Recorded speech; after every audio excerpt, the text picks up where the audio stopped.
I tell you, friends, when you begin to grasp the reality, and again, you might not be feeling it this morning, but the greatest crisis you will ever face in your life is the fact that you are dead in your transgressions, that you are dead in your sin because of your rebellion against God. God made you to worship him, to love him, to obey him, to delight in him, and we choose otherwise.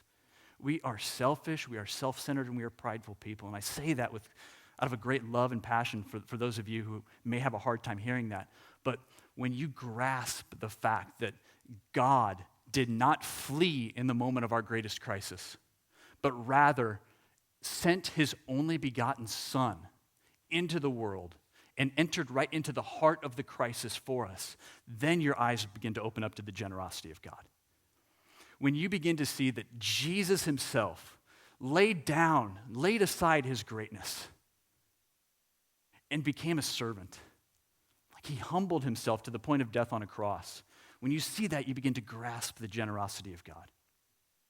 When you see Jesus taking on our unrighteousness so that he could give us his goodness, then you begin to get a taste of the generosity of God.